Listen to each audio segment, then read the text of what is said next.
Hey, hello everyone. Hi, thanks for joining us. This is Johnny's joining us. Yay. So if you are joining us in the playback, um, please hit that like button and leave me a comment so you can be a part of the conversation. So with no further ado, I have here, which way? Here, this is Johnny. Welcome, Johnny from Tarot's Apprentice. Thank you for being here. Thanks for everyone who is in the chat. I'm just so grateful that you're here. Today we are doing a show on focus and intention, and we're going to hopefully we'll have Adrian from Lentil Healing joining us later. For a little while. She's just going to pop in and out. She's got a lot of stuff to do today, but I wanted her to sort of drop in and say, hey. So, Adrian, hey. So, like I said, the subject is intention and focus, and we're going to start a question for Johnny. How do you, or what are like some of the things that you do to focus in on things when you have an intention? What tools do you use, or what process do you go through to sort of focus in on that intention? Well, I have very strong attention deficits, so there are things, unfortunately, I have to do, or unfortunately, whatever, that I have to do to distract myself first. So usually it involves some sort of smell, like I have oils or some sort of meditation oil or something like that. Or I do also have like really giant crystals and things of that nature. Oh, that's beautiful. What kind of crystal is that? This is angelite, and somebody wrapped it for me because I wear it like Flavor Flav sometimes. And so I use it as a distraction as well, because if I start to go into some sort of prayer or meditation, my mind will still wander. Mm-hmm. And so I have to sort of give myself some distraction. Now, one of the things I suggest normal people can do is some sort of sound. Break up the energy that's with you. Sometimes when we just wake up, we could be still groggy, or if we're coming in from our day or something like that, you have to realize that there are so many people out that you have passed through so many auras and energies, and you pick something up whether you intentionally done it or not. Mm-hmm. So it's kind of like dirt in a way that you have some on you, you need to wash it off. And right. Sound bath does help. And I have singing bowls, and I have chimes, I have crystals, I have a whole bunch of things that you can just sort of break that energy up. And then that helps you to focus on whatever your intention is. Some things you also can do is bind that intention to something. If you want to write it down, that way, especially if you have a mind that doubts very easily, write it down. That way you can't go back and erase this. You can't go back and fool with this. Take that intention, fold it up, put it under a candle, put it under a crystal, put it under something that can then deal with that energy other than you. Because you may just be a little too close to the issue, and you may be trying to inject energy that it doesn't need. Write it down. Writing down is always good for intentions. Anyway, the pen is mightier than the sword, remember? Candles, like I say, bind it to something and put it out there. That's some of the things I do. Now, do you ever write on a candle, just scratch like a symbol? I never have, but not that I don't or have anything against it. I've just never had a candle that I could do that to. I always had them in a jar or something like that, but I never put it on the top because I have no finesse, and so it's not easy to write something small for me. So I'll just, if I do it, put it in a paper and put it underneath or whatever I do. But intention is strong. Intention is very strong. This is just kind of like guns and knives. They're not bad. It's the intention behind it. So your intention says a whole lot based upon what it is you get. Yeah. Hi, Adrian. Welcome. Sorry for being tardy to the party. Today it was my internet. Oh, really? Yeah, so I actually turned off my router and I'm doing it from my phone. I'm so sorry I'm late. Yeah, you know what? I'm doing it from my computer. Usually I do it from my iPad, and just works fine. But there's something in the air right now that is like a virus with everybody. I was like, oh no, why? I apologize. I'm so sorry. No need to apologize. Oh my gosh, I felt so bad yesterday with all of that stuff happening. And then when it started feeding back and it started repeating, I was like, holy. It be like that. It's okay. So we were talking about intention, Adrian. We were like, I was asking Johnie about when you have an intention, are there, what kind of tools or what kind of process do you use to set that intention or to focus on that intention? It all depends. I use for me the strongest is sound. And I will actually put it in ceremony, and I'll start with my medicine wheel and actually set bowls on each direction of the medicine wheel and play in and just actually play and create ceremony. Wow, that sounds really, really beautiful. The sound must be amazing. I love sound bowls. I love sound. I love sound now, I should say. Mm-hmm. You didn't before? It was a rough day in the city back in the day. Because I wrestled. See, this is why I ain't scared of people. I wrestled like it sounds strange and poltergeist, but I wrestled with inside. I wrestled. I don't want to say demons, but when I look in the mirror, it did scare me. So there was something. And so, baptism actually broke it, oddly enough. But I used to hate the sound of laughter. Like it used to drive like nails on a chalkboard. Like, because it was trying, because sound disrupts, like I always say. And it was trying, it fought that sound. If you weren't laughing at something I said, I could not stand to hear people laugh. It was just like, it was the worst sound in the world. Now that's the sound I love the most. It's like, I love to hear just two people having a good old fancy time. Me too. I just love it. Like, go ahead and laugh, whatever you say. I love to laugh. I love to laugh. I'm the best in an audience. For a comedian, you want me in your audience. I will laugh, and it doesn't even have to be that funny. That's me. I love it. Sound is very important. Yeah, so important. So yeah, I was so glad to have you guys here. So so I use when in my prayer and meditation, I use voice because I'm a singer. So I can open my prayer with a song and let that, there are certain notes that do certain things for the chakras. And so I allow those notes to sort of radiate through my body just through sound, voice sound. So that's kind of how I do it. And yeah, sound is so important when you are starting out trying to figure out how to focus. Sound is, I think, the easiest thing to do.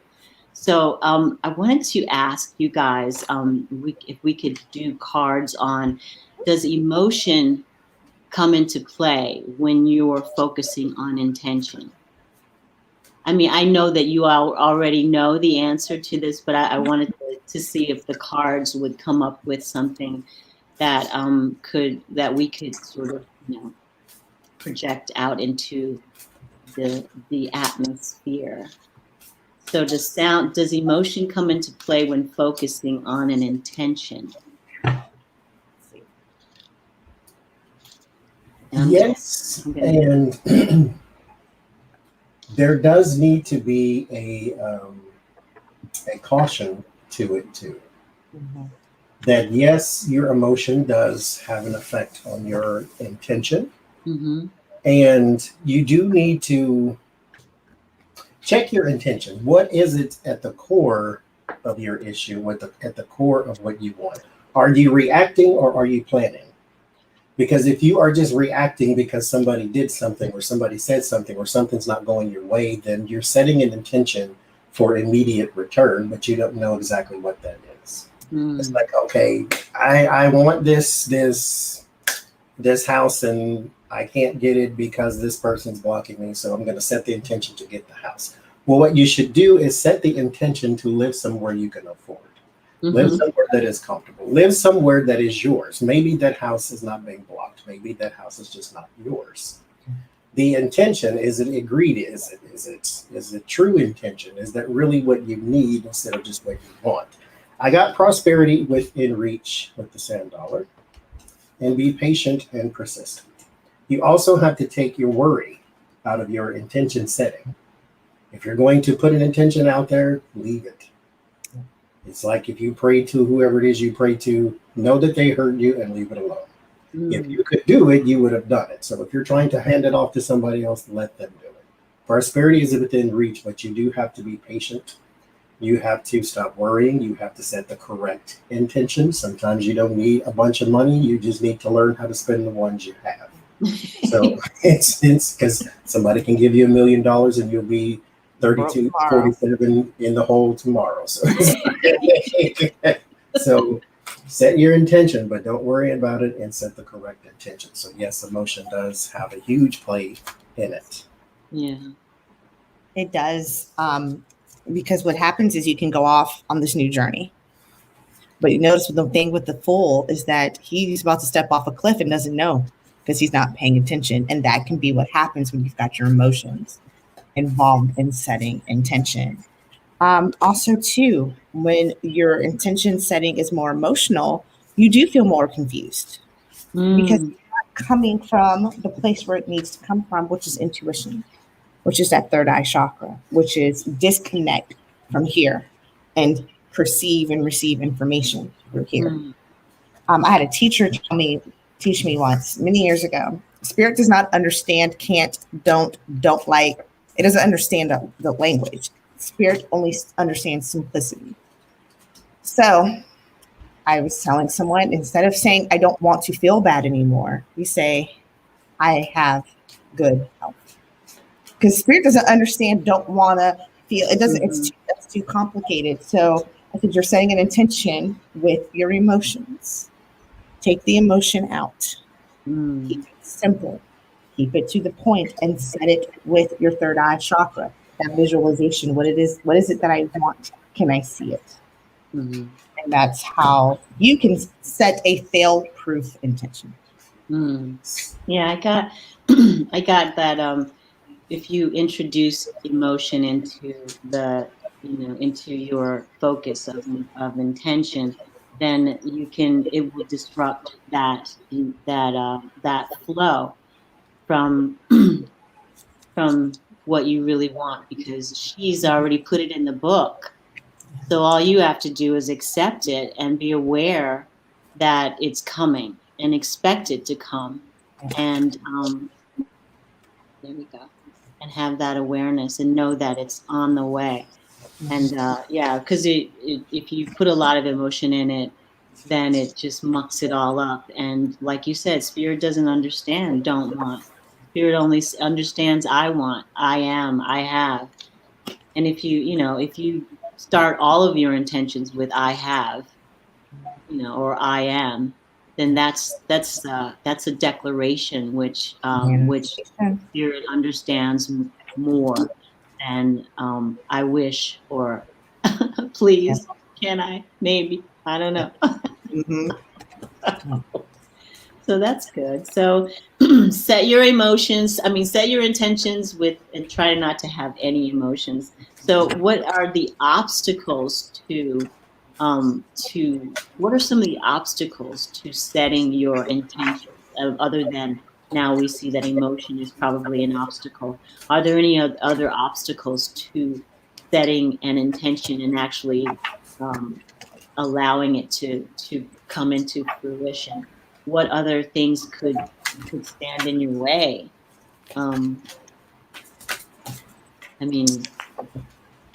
I've had people who you sort of want to, go, well, that person is standing in my way of getting what I want, but nobody can stand in your way, right? Nobody can stand in your way of getting what you want, because nobody knows, nobody's in your stream unless you allow them to be.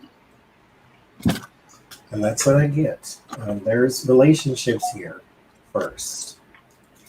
It's connected to your personal power. What do you allow someone to take from you? What do you allow to someone to inject in you, to inject in your energy, to inject in your confidence, to inject in your ability to go out and envision what you want and get it?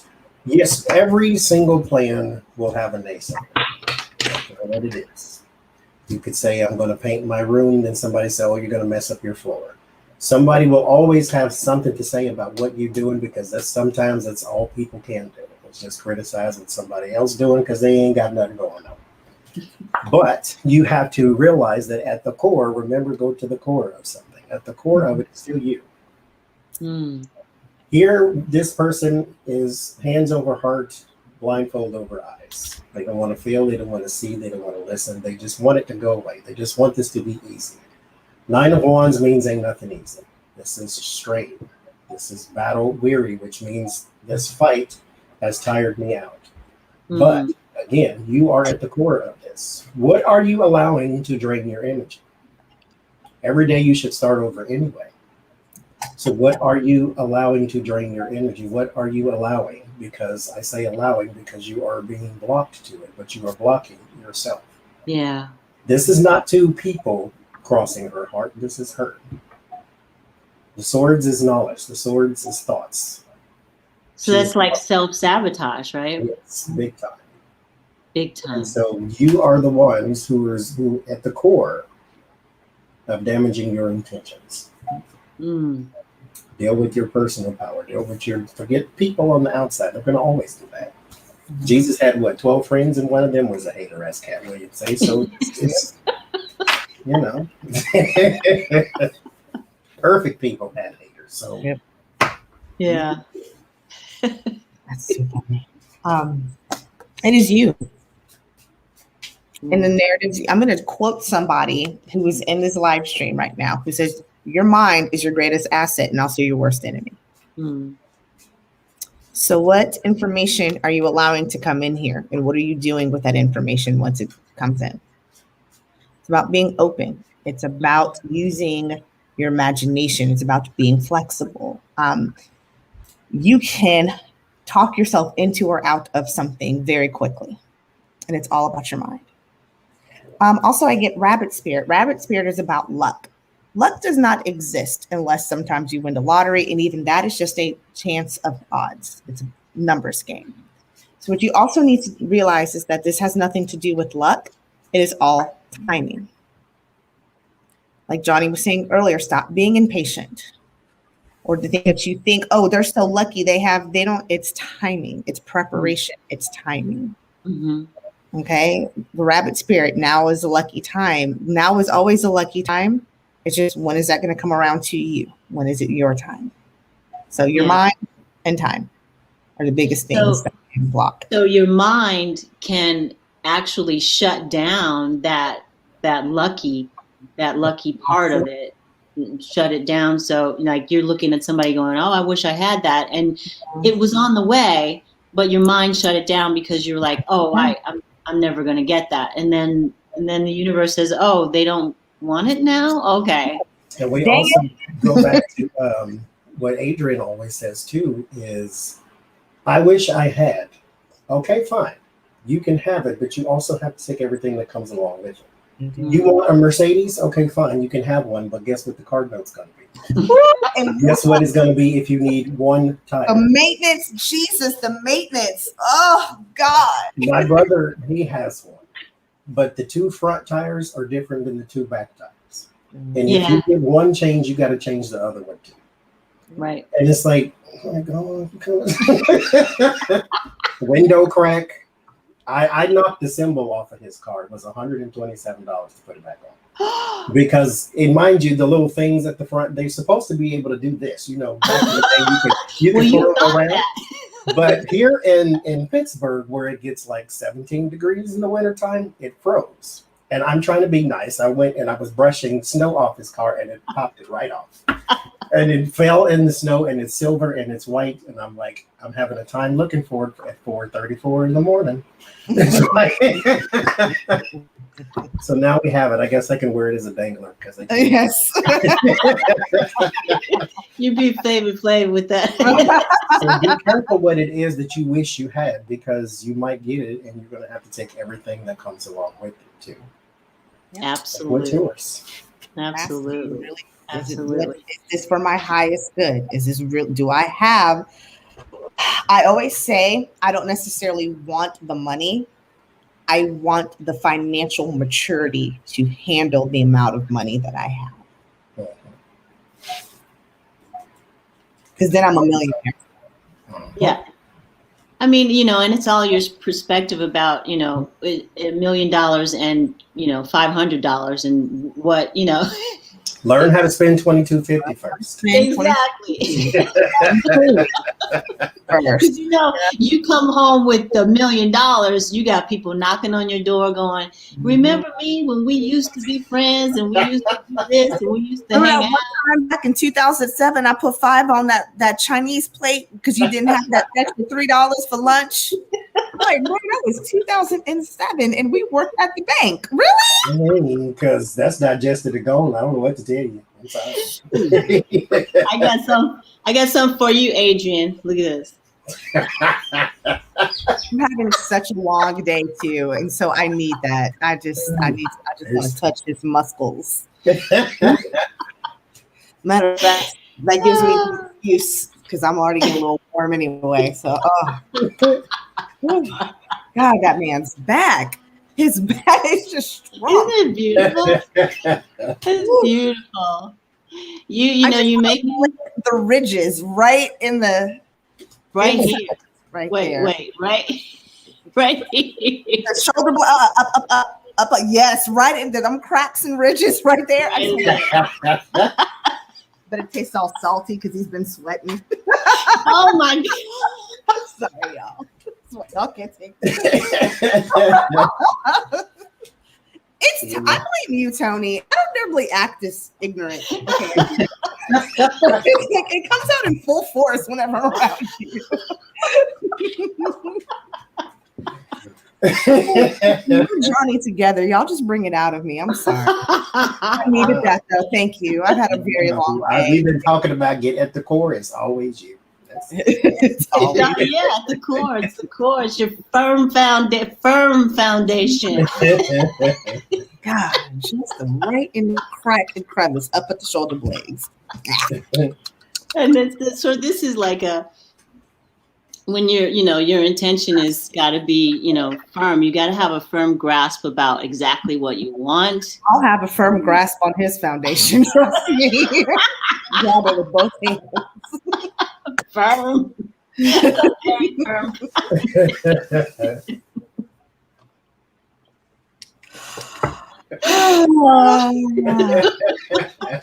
And the solar plexus up on top.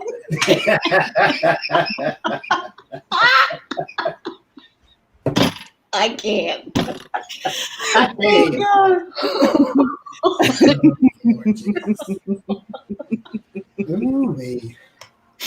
pulled this card out. I was like, "Oh, Adrian,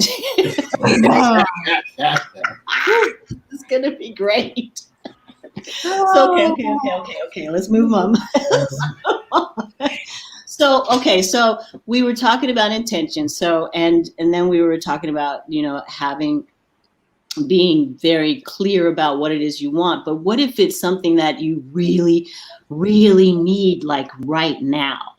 And so is there an express lane that you can get into to manifest something that you need right away? Is there such a thing as an express lane for manifestation?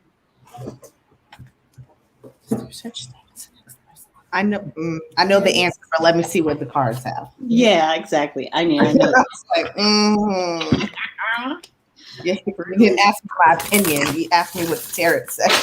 Well, I don't know if everybody has that HOV lane that in the on the highway where you live, but the lane where you can supposedly zip through traffic. to get places earlier. So I don't know. Is there an express lane?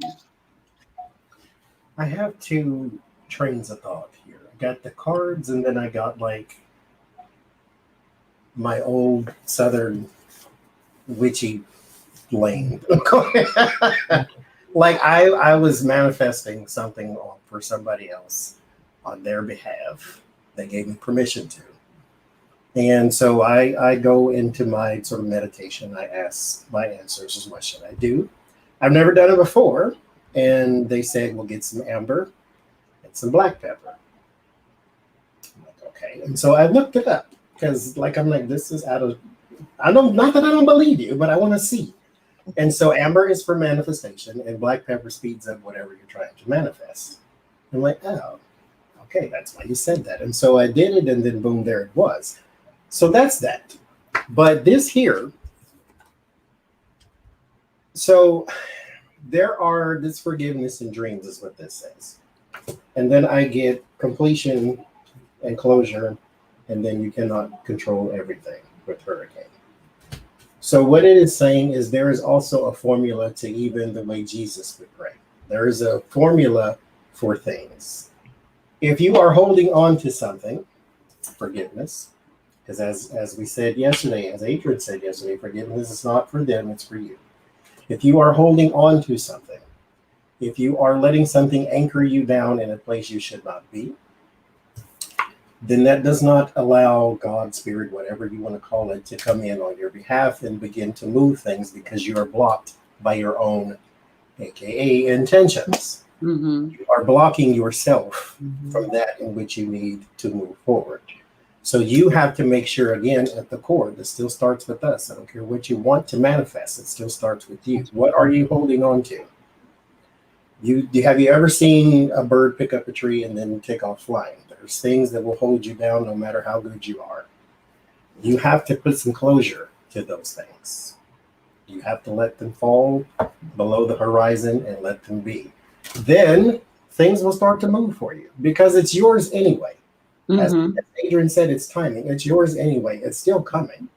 But what is it going to look like when it gets here? Are you going to be grateful? Are you even going to recognize that it's here?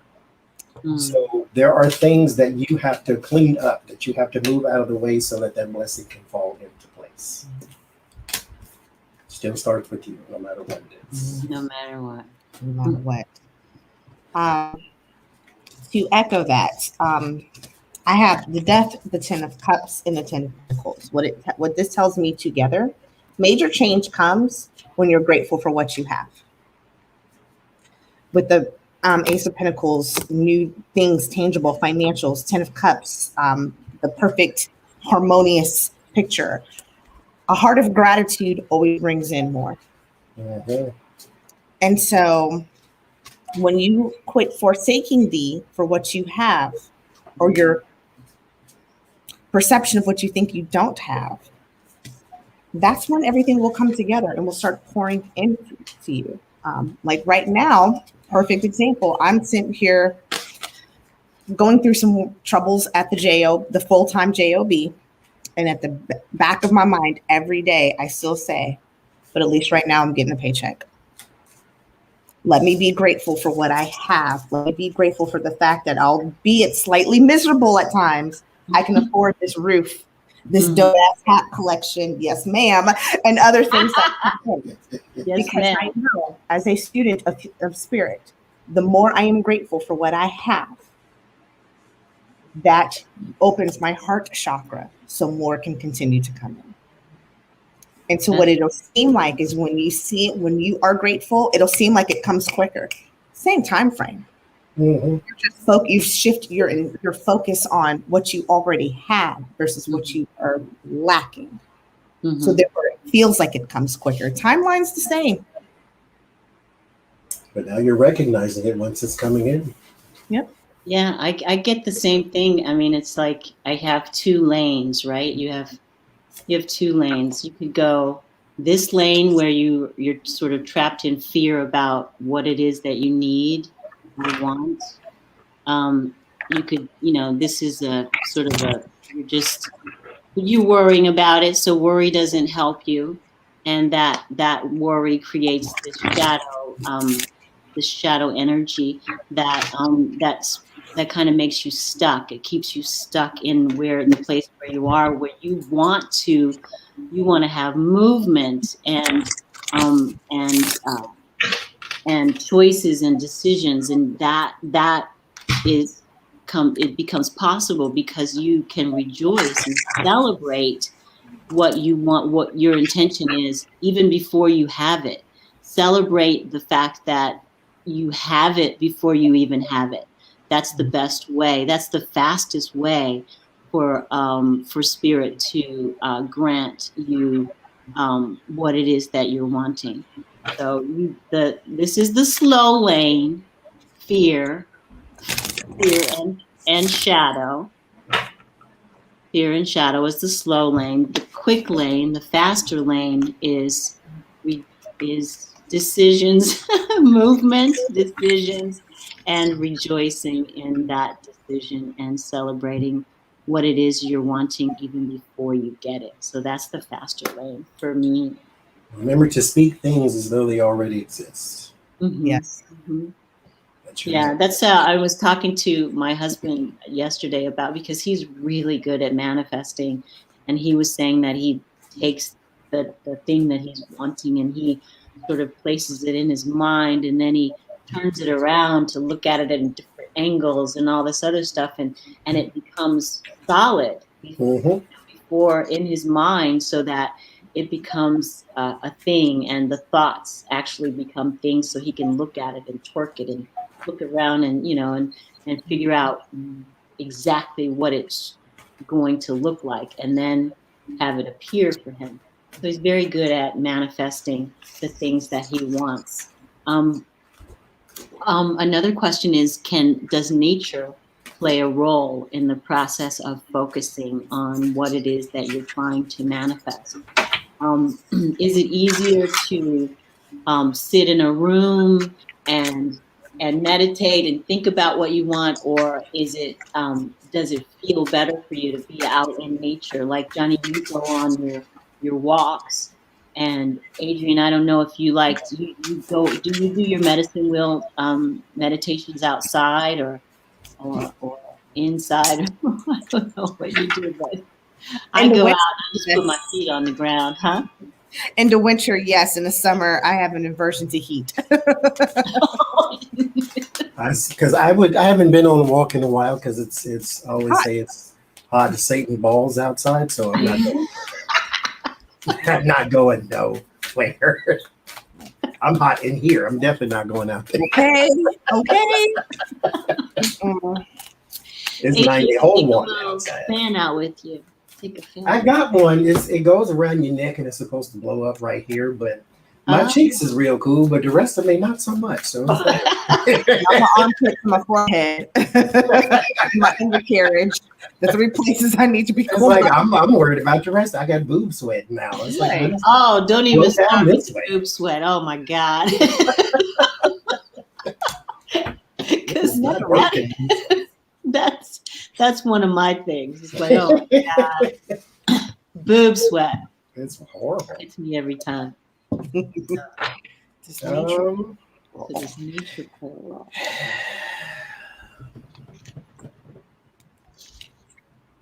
I get a yes, but to explain it to you.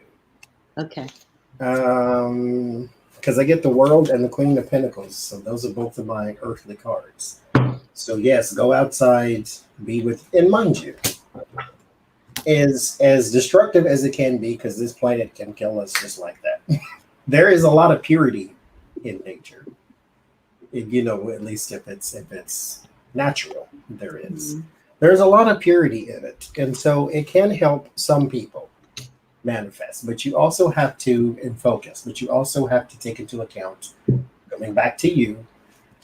Are you one of the people who say, okay, I can't sit in parks because I get hay fever, and I don't like the sand, and dirt is dirty? And if you have some sort of negative approach towards nature, then you're not going to feel comfortable in it. Right. I'm going to push you out there and tell you to go in and put your feet in the dirt, and then you're going to cringe the entire time. It's not going to do you no good. And so it's like, yes, it's there. It has purity. It has energy. It can help you, but it still starts with you. What kind of approach do you have to nature? Me personally, I don't like to walk in the dirt. I just don't. But I love trees and bushes and anything that's green. I love that because it looks like life. I like that color. And the red's my favorite color, but I love to see just rows of trees. I just love that. So that works for me. I can go sit under a tree. I don't want to sit in the dirt.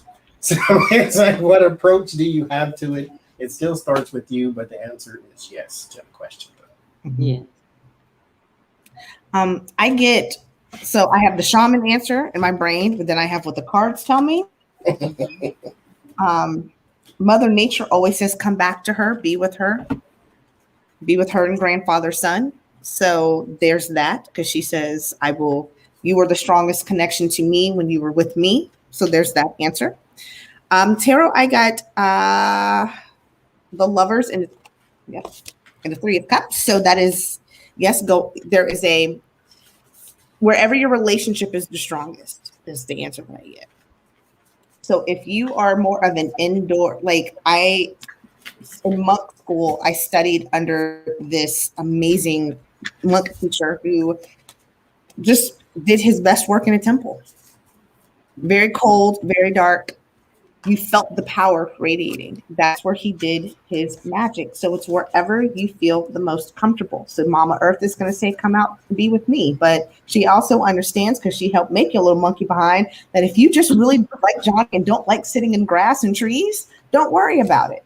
It's okay, because really the end of the day, it is the throat chakra, the divine truth, and the way you're communicating your intention. That's what matters the most. She hears you. So it's almost like place is inconsequential in a way. Yeah. As long as the communication is true, your will and your communication are in alignment with all of that from your throat chakra, then she got you. Yeah. I think I got pretty much the same thing, because the Andean cross is just, it's just the medicine wheel with the center, and the center is the void. So this is the medicine wheel, and it can be outside. So there's where the ancient ones are, buried out in the ground, and the ancient ones we tread upon the same trails that they did when they were walking the planet. So yes, it can happen outside, but it can happen anywhere. You are the witness in wherever you are. It doesn't matter if you're inside, outside. And even if you're inside, nature is still with you. You are still in nature, but you just have a roof over your head. It's the same thing. So I knew that you guys knew the answer. It's just some questions that I get sometimes in readings and stuff like that, where how do I connect? How do I, is it better for me to connect outside or whatever? And so I just wanted to let everybody have your wisdom on that as well. There's been a controversy about meditation in schools.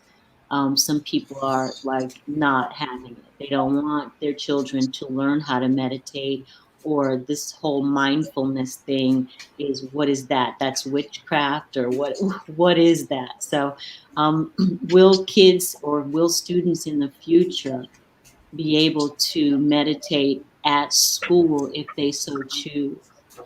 Is that something that they will be able to have the opportunity to do, to learn mindfulness in order for them to maybe helps them in their studies, helps them learn faster, jump higher, be stronger somehow. Will students be able to do that in the future, be able to tap into that mindfulness while they're in school?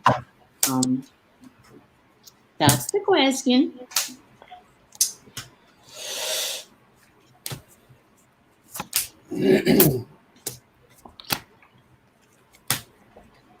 Mindfulness. Well, I don't really know why there's a controversy anyway, because meditation is meditation and people pray. I mean, prayer is meditation, meditation is prayer. So I don't know. It's considered Eastern philosophy, and there is anything that is not based in Christianity. Mm. Because I'm actually helping a school board in Texas try to understand and put it in basic boo-boo language. Like, no, it's actually rooted in all religion, but that's the thing that keeps coming across is that's Eastern philosophy. Don't bring that over here. This is a Christian-based country. Oh.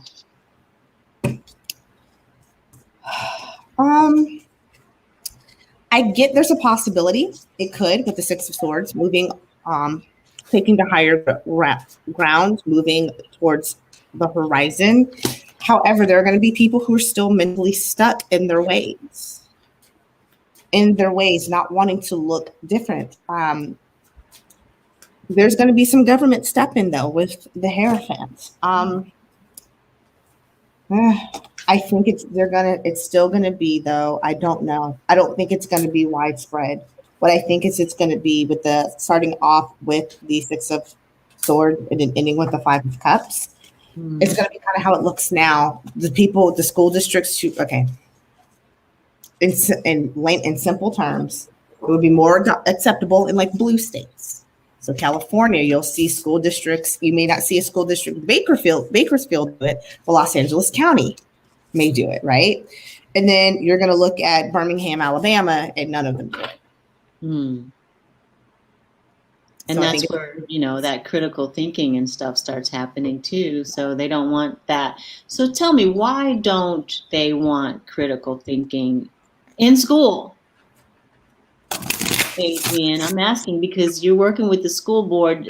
What's going on? I'm just working with the meditation part. Oh. I've got my own personal theories, but with the critical race theory, but I'll leave that for another day. Critical thinking is not traditional thinking. It's not. So they want traditional thinking. Well, what is traditional thinking? Just Christian, Western Christian. Well, what? I'm really confused because I just don't we send our kids to school to learn critical thinking? Critical thinking about life, not about philosophy. Yes. Critical think about decisions you'll make going into the future for your personal life, but not philosophy.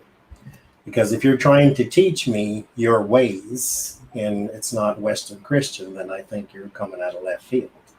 And then I say, okay, then there's the moratorium on everybody's religion. Nobody can pray, nobody can do any, all that type of thing. Now, which is what comes up in my reading, that DeSantis guy, he signed this moment of silence law. And so what they're doing is they are putting into schools a moment of silence. Now, my school, when I was in school in Oklahoma, they did it anyway. They do the first period, I think they do it for a minute, where there's a moment of silence. Now this is trying to be, I guess, sort of widespread, especially in red states. Oklahoma is definitely a red state. It was like that when I was in high school in Georgia. We had a moment of silence as well. Moment of silence. And so that's not prayer, but you could pray during that moment of silence. And we don't call it prayer because everybody then will throw a fit because it's prayer. What if I don't pray? What if I want to chant? What if I don't want to chant? What if I want to rub my crystals between my hands to get, my energy up, or whatever the case may be, whatever you want to do.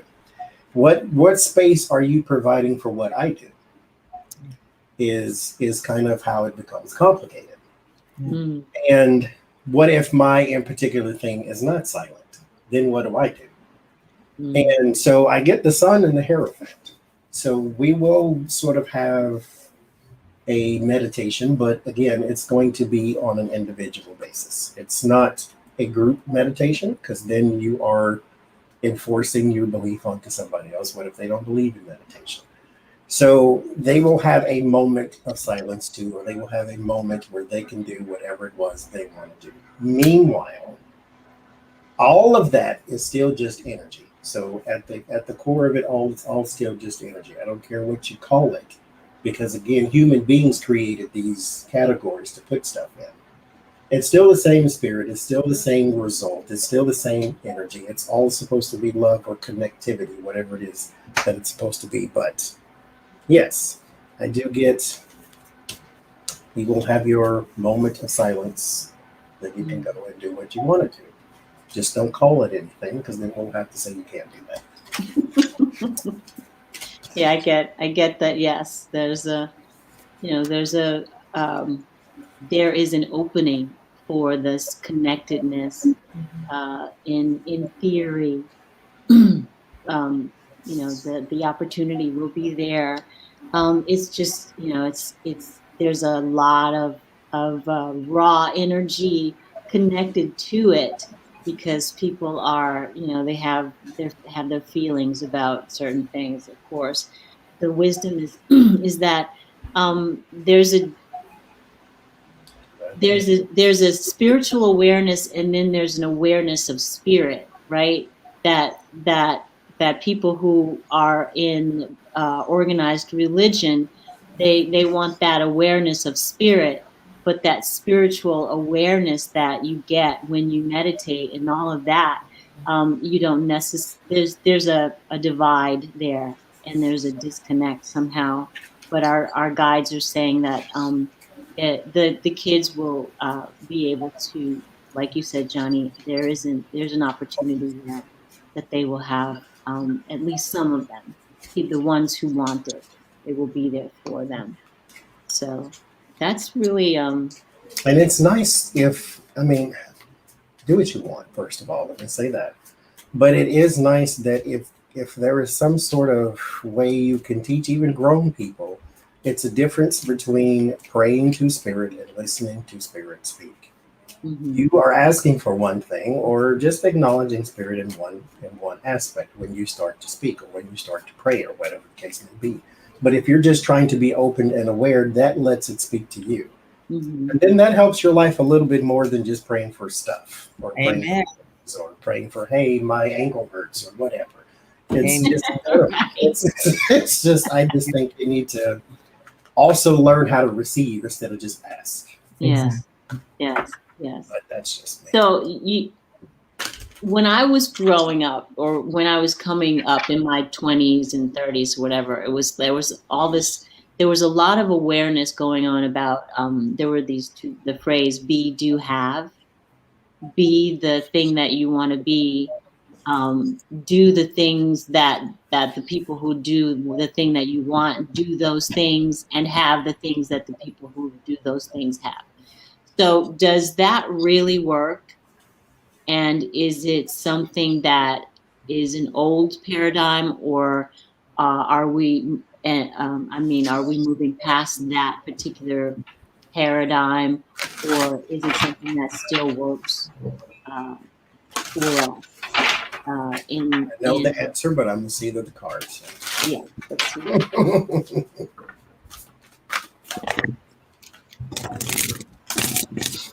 No, and I wrote down, will there ever be a time that this mindset is taught in school? And I didn't read it because I don't think it's gonna I know, I got you. I got an answer for that too. I don't think so. Because based on the last question, I don't think so. It's taught in school, it's just not called that. It's just not called that. Because so here's outside of the cards, here's my answer from my days of the pulpit. If you always do what you've always done, you will always get what you always got. And the Bible says, as long as the earth remains, seed time harvest shall not cease. So if you put something in the ground and you wait, then that thing shall bear fruit. Whether it's good, you put out good. Whether it's bad, you put out bad. The same thing as karma. Whatever you put in is going to come back. So yes, if you go and you do the things that you are supposed to do to have the things that those people have that do those things, yes, because you're putting in the work, you're putting in the seed, and then that thing will come back to you, whatever that intention or not. Whatever you put in there is coming back. I get the Fool and the Nine of Pentacles. There's your security. This is also the person, the Nine of Pentacles, has worked their whole life to get the things that they've accumulated. So here you started out somewhere, and here you ended up with it. So there is a formula to success, if you will. I hate to call it that, but there is a formula to it. This is not her falling sort of, behind backwards into something. She worked for this. She put the formula together. She did the operations that she was supposed to do. So yes, that's my answer. Yes, that it will work that way. It kind of has to, because that's the way, I hate to say it that way, not to be so monolithic about it, but that's the way God planned it. It's, you put in this, you get this. If you put in that, you will get that type of thing. And they teach it to kids. Like, if you do right, keep your nose clean, go to school, you'll get this. It's just different wording. Something you just said made me think. So yes, it is being taught. It's called a different thing. I was like, I was taught model the people. It's called like you model after the people who you want to be like, right? That's why, if you don't want to be like Boo Boo the Fool, don't hang around Boo Boo the Fool and his cousin, right? So if there is strength, because this happened in your generation, Johnny's generation, and my generation, we've got 3 age groups. Okay, 2 covered in here. And I'm not. Okay. So there's strength here in this. However, there is this new generation, this younger generation, that kind of rebuke things. I hate to say, it's kind of almost like the cancel culture, but in a way, but not as severe. These young kids, I'm going back to their idea of critical theory is just to reject everything. It's not to critically think. It is to distrust everything.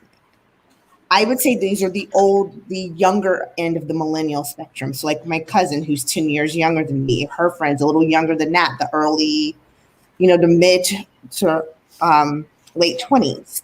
And that is where they're getting mentally stuck. They're not realizing that there's actually strength behind that philosophy because it has been tried and tested and true. So they're mentally stuck. They want to rebuke because they look at other things that we have screwed up in generations and kept going. And they're like, I can't trust none of y'all. Yes. Sit down, little child. We did not, and that's where I blame us, society. We did not teach them to be real critical thinkers because they think they're woke and they're critically thinking. They can outthink us. No, you just don't trust anything. Therefore, the one thing that comes up on the internet that even slightly aligns with what you believe in, then you think it's real. And it's not. So there's going to be a small little nugget that's going to kind of start to fray with this. But at the end of the day, the reason it's strong is because it's, like I said, tried and tested. The judgment, it's going to come out anyway. These little people who are stuck are going to go, why is this not working? Why am I not getting this? Why am I not manifesting this? And this is going to be their answer because it's all going to come down to what did you do? How did you act? What did you say? Who do you surround yourself with? And guess what's going to happen? They're going to teach their children again, hey, watch what you do, be around, model what you want. So that's why it's probably never going to go away because of that. That's good. I was just getting ready to ask you if you could pull another card to see how that would end up, in the future with them and then the next generation that comes after them. It was literally in this order, or strength first, then strength, 8 of Swords, and then judgment. Yeah. And that makes sense to me. I got solitude, and then I got patience. Sort of that means that I take that as doing, and then having triumphant success. And it is the formula that we all grew up on. And yes, I think that that is a formula that actually works. Absolutely. But vision boards work. Never had one. But I'll ask it. You never made a vision board? Uh-uh. I have 8,000 of them.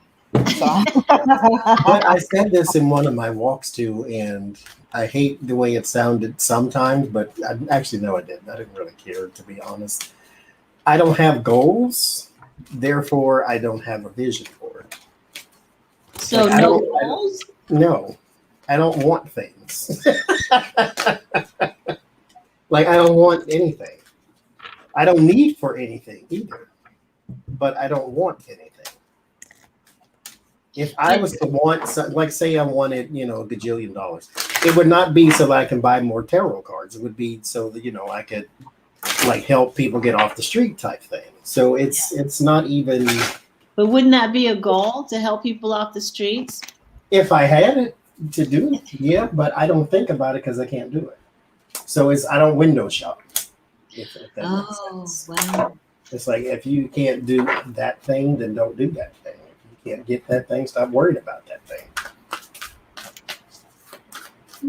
Because I've had a lot of vision boards as well. And sometimes I feel like, some things come true, but, I have one board right now, and it was just totally in the opposite direction of where I went. But I think it also goes back to what you two were saying in the beginning. It is you. Yes. The vision board's purpose and intention is to help you visualize what you want, help you connect to that third eye chakra. Lauren Margulies, who I do chakra talk with, one of my longtime friends and teacher, she always said your vision board. She used to do a vision board workshop.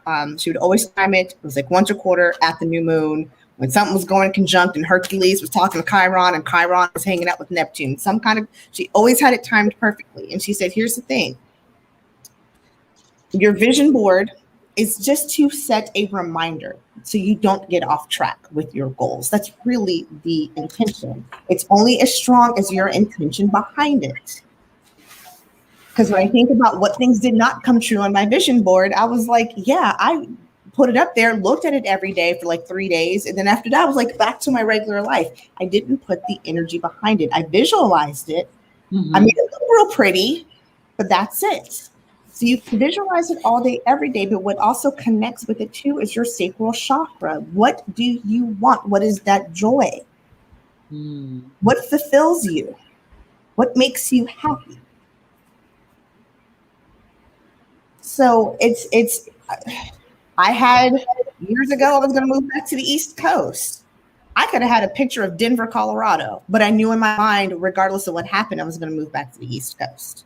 It was the intention behind it. The picture was just pretty to make me smile every day as I was busting my hump to try to get there. And that's how I look at vision boards. And that's really what Spirit said too. It's just a visual representation of things that make you happy, that bring you joy. That's it. So do you have to take off, Adrian? It's 2:58. I can like 10 more minutes. Okay. Sorry. By quarter after, I'm good. Okay. So, I mean, we're not going to be here too much longer, but because I only have a few more questions. But this is the card. I stopped pulling after I got this card because Eagle is about vision. Eagle is about seeing far and wide and having, enough light and energy to see, to envision or see what's happening up ahead. So I think that yes, the vision boards do work, and I'm a fan. They don't all. I don't know. I guess sometimes I get lazy. I admit it. I get lazy, and I don't do all the things that I should be doing. But yeah.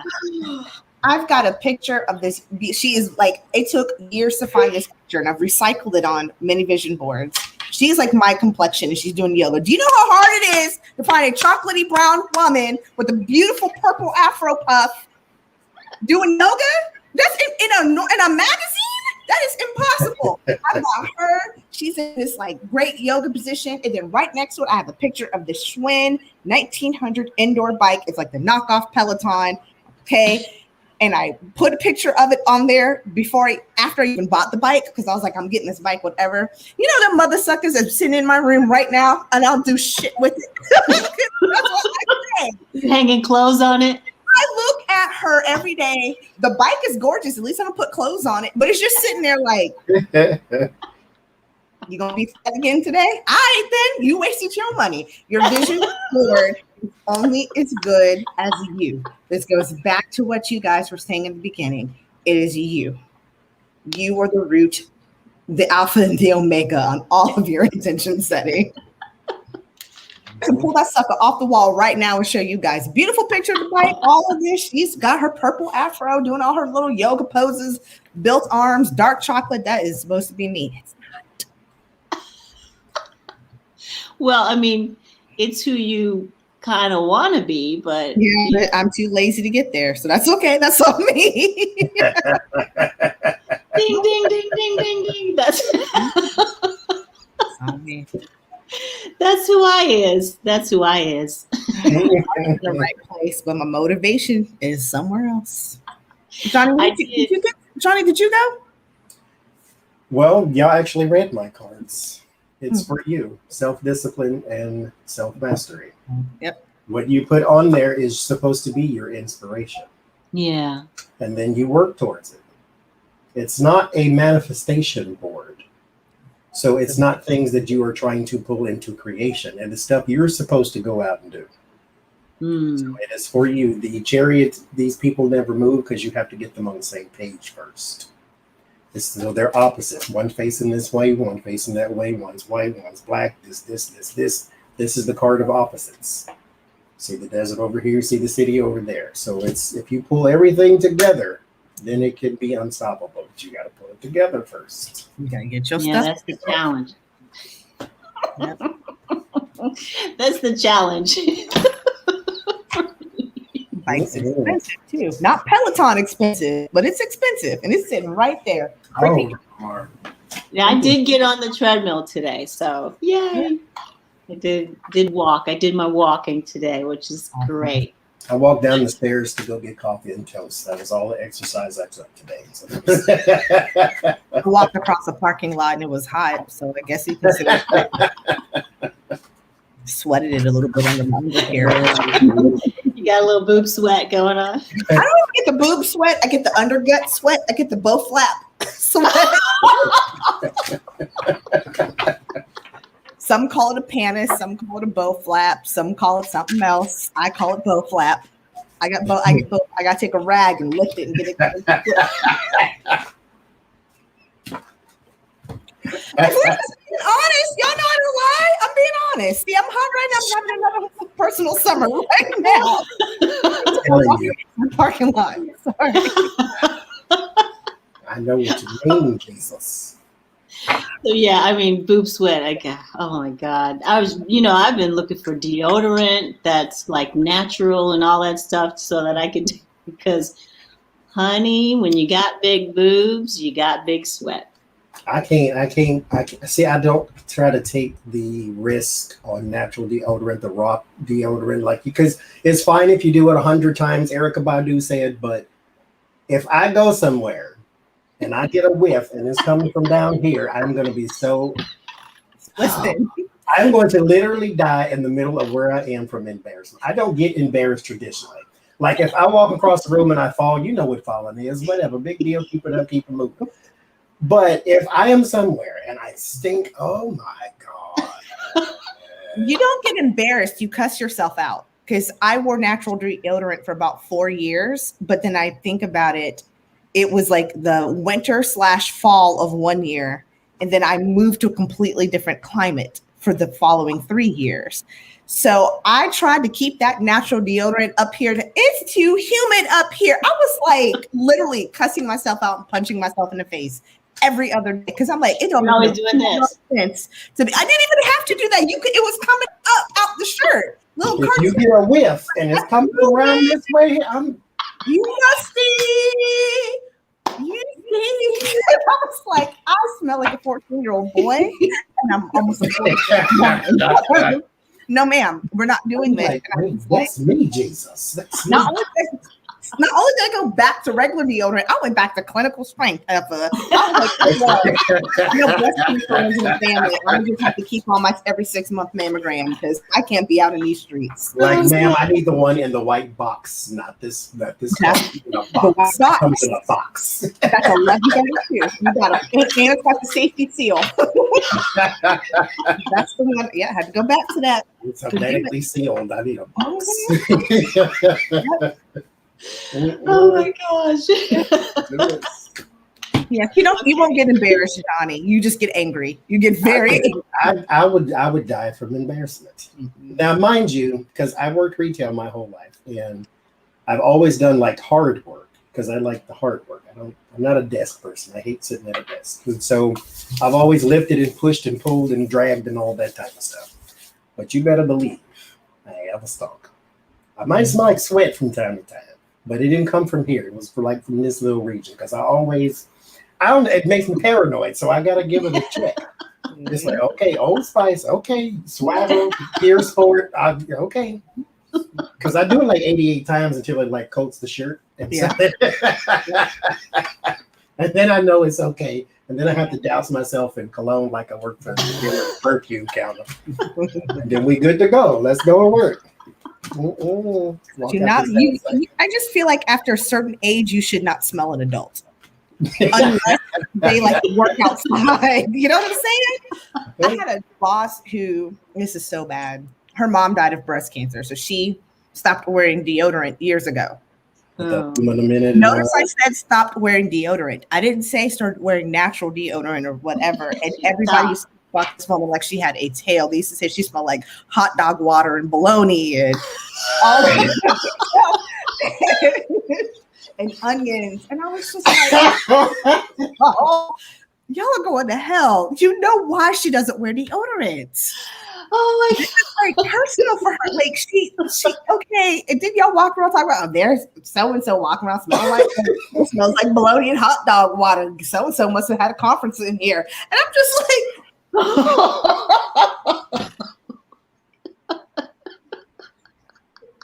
you're going to hell. Every single one of you are going to hell.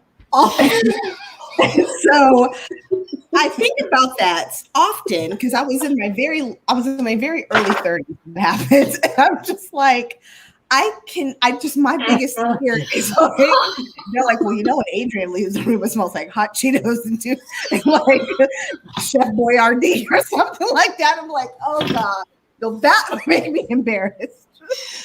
Oh my God. So I always feel like as an adult, you should never leave a distinctive odor unless it's like perfume or cologne. You should never smelling hot dog water and bologna and onions. So now sweat, Jesus. Wait a minute.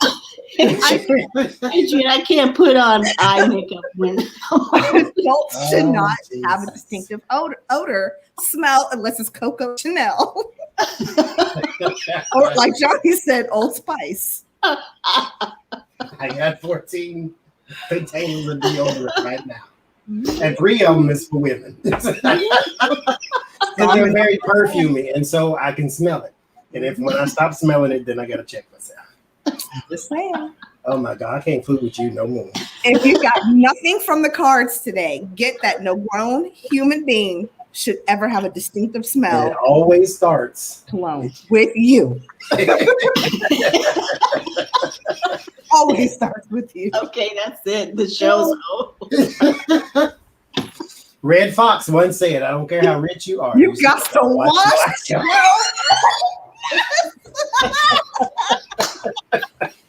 Oh, dude, go listen to that stand up. Don't listen to it around children, and especially if you're highly sensitive. But yeah, he said you got to wash your arse. You do. You ain't ever lied. Nope. Hot dog water, bologna, and onions. Oh,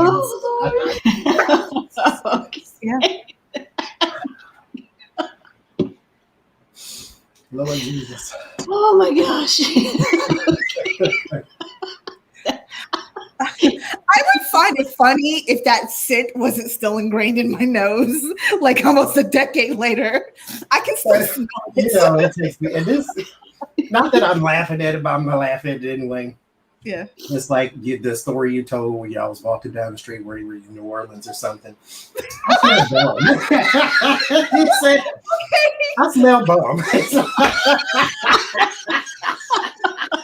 And then 10 seconds later, a homeless man walks right behind us. We were like, Bernice, you're going to hell.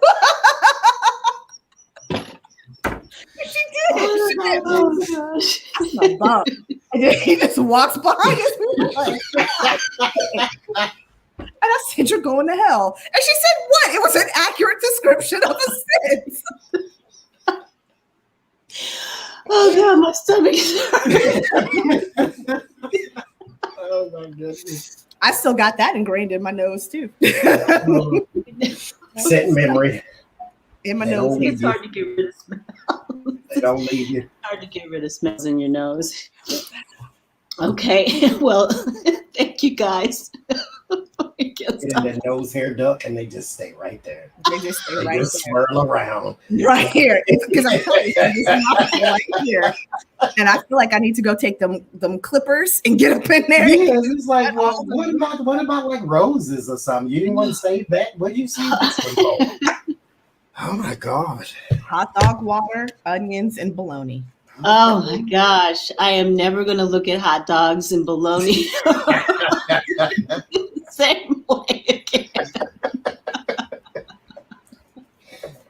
Oh, Jesus. Well, thank you guys for coming on with me. It's been so fun. I just love you guys, and I'm so happy. Thanks for everyone who showed up in the chat. Give me a thumbs up, hit that bell. I'm sorry, Toni. I'm sorry you can't have nice things because of me. It's been great. Thank you guys so much. And I'll see you next week. Thank you, Johnny. Go to Johnny's channel. Go to Johnny's channel. It's at Terrell's Apprentice. Go to Adrian's channel. She's at Red Lentil Healing. Go and buy some of her amazing sprays that do not smell like hot dog water, onions, and bologna. So we are clear. But you know that's not what that smells like. Okay, you guys, I love you. Thank you so much. Walk in beauty. I will see you next week. Bye.